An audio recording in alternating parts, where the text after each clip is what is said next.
الله الرحمن الرحيم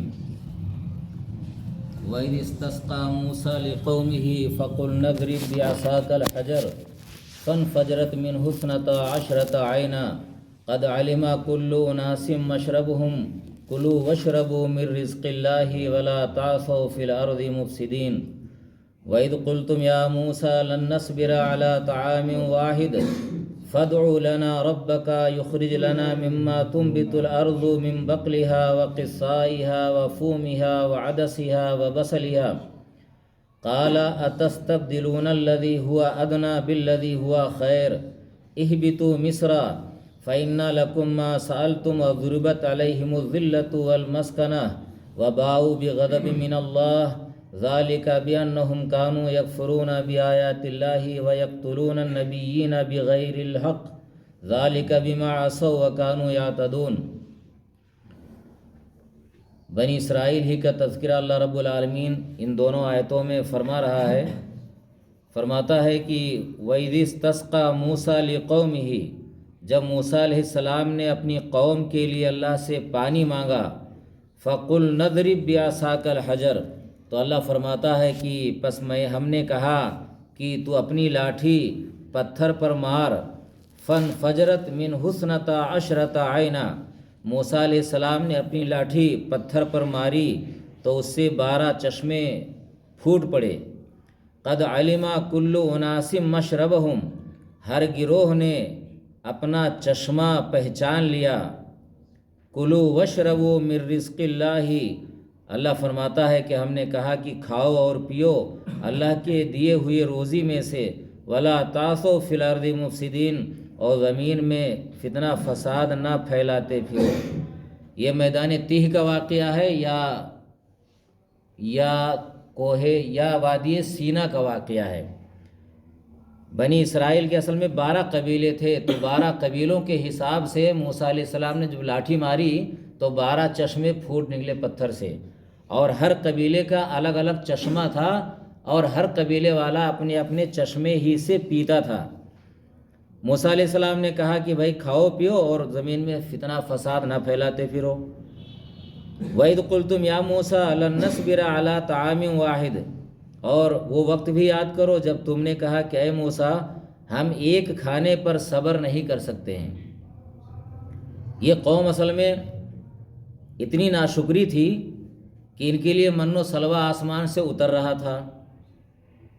انہوں نے کہا، آرام سے کھانا پاتے تھے بغیر محنت کے، تو انہوں نے کہا کہ ہم ایک کھانے پر صبر نہیں کر سکتے ہیں۔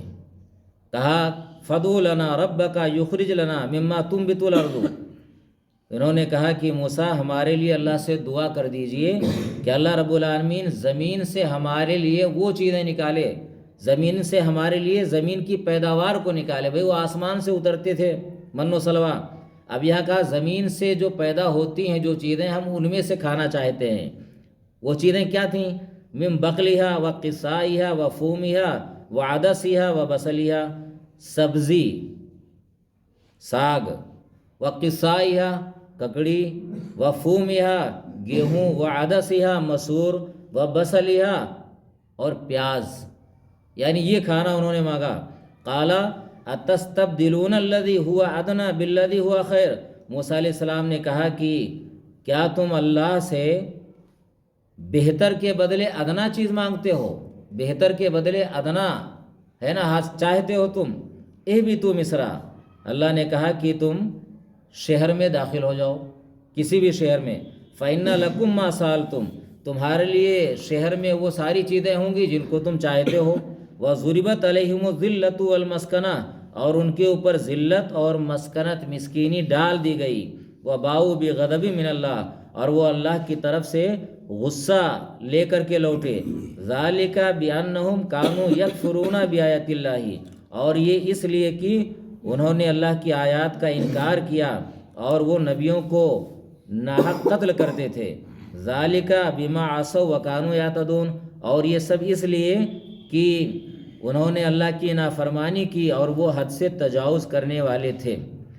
اب انہوں نے اللہ سے کیا طلب کیا؟ زمین کی پیداوار کو من و سلوہ کے بدلے۔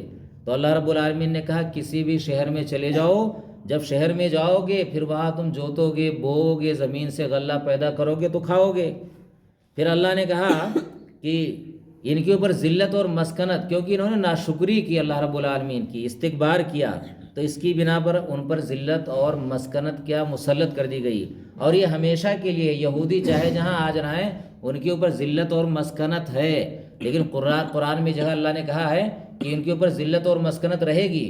ہاں یہ اور بات ہے کہ کچھ لوگ ان کو سہارا دے دیں تو، یا اللہ ہی کے سہارے کی بنا پر۔ اور آج آپ دیکھ رہے ہیں کہ اسرائیل جہاں یہودی رہتے ہیں، آج بھی امریکہ وغیرہ اگر اپنا ہاتھ کھینچ لے تو آج بھی ان کو فلسطین والے نا مسلمان مٹا دیں، ایسی بات نہیں ہے، آج بھی مٹ جائیں گے وہ، لیکن لوگوں کے سہارے وہ ٹکے ہوئے ہیں۔ اگر سہارا چھن جائے تو اللہ رب العالمین کی طرف سے چونکہ ذلت اور مسکنت ہے تو وہ کتنا ہی ہتھیار بنا لینا، ان کو ذلیل ہوں گے، رسوا ہوں گے، لیکن اللہ نے یہ کہا ہے کہ لوگ سہارا دیں گے تو ان کو کچھ دن قرار رہے گا، عزت ملتی رہے گی۔ لیکن جس دن لوگ ہاتھ کھینچ لیں گے یہ مقدر میں ان کے لکھا ہوا ہے ذلت اور مسکنت۔ اللہ نے وجہ بھی بتلائی ہے کہ بھائی اللہ کی آیات کا انکار کرتے تھے، اب بھائی یہ معجزہ ہی تو تھا، 12 چشمے پھوٹ پڑے، اللہ نے ان کے لیے چشمے پتھروں سے جاری کر دیے، اور یہ تو کہا کہ اس کی بنا پر، اور یہ جو اس کی نعمت کا، اللہ کی نعمت کا انکار کیا تو، اور نبیوں کو قتل کیا کرتے تھے یہ، اور نافرمانی کرتے تھے۔ نافرمانی اصل میں کہا جاتا ہے کہ اللہ نے جن باتوں کا حکم دیا ہے اس کو نہ مانا جائے، نافرمانی ہے۔ حد سے تجاوز کرتے تھے۔ حد سے تجاوز کرنا کیا ہے؟ اللہ نے جن باتوں کا حکم دیا ہے آدمی اس سے زیادہ کرے لیکن اس سے زیادہ کرے، یہ تجاوز کرنا ہے۔ آج امت محمدیہ میں دونوں چیزیں پائی جاتی ہیں، ہم نافرمانی بھی کرتے ہیں اور کرتے ہیں تو حد سے تجاوز کرتے ہیں۔ تو دیکھیے یہ ذلت اور مسکنت صرف انہی کے لیے نہیں ہے، جو بھی ایسا کام کرے گا اس کے لیے ذلت اور مسکنت ہے۔ آج ہمارے درمیان یہ چیزیں پائی جاتی ہیں تو نافرمانی بھی کرتے ہیں اللہ اور رسول کے احکام کی۔ دوسری بات ہم کرتے ہیں تو حد سے تجاوز کرتے ہیں۔ دیکھیں بدعات ہمارے یہاں کتنی پائی جاتی ہیں، دین کے نام پر ہم ثواب حاصل کرنے کے لیے بدعات کی بھرمار ہے ہمارے یہاں۔ جو صحیح طریقہ ہے نبی کا اس پر ہم عمل نہیں کرتے ہیں آگے بڑھ جاتے ہیں، تجاوز کرتے ہیں۔ تو یہ دونوں چیزیں ہمارے درمیان بھی پائی جاتی ہیں۔ تو ہماری ذلت اور مسکنت کی ایک وجہ یہ بھی ہے کہ ہم نافرمانی بھی کرتے ہیں اور ہم حد سے تجاوز بھی کرتے ہیں۔ اللہ سے دعا ہے کہ پروردگار ہمیں نافرمانی سے بچائے اور حد سے تجاوز کرنے سے بچائے، آمین۔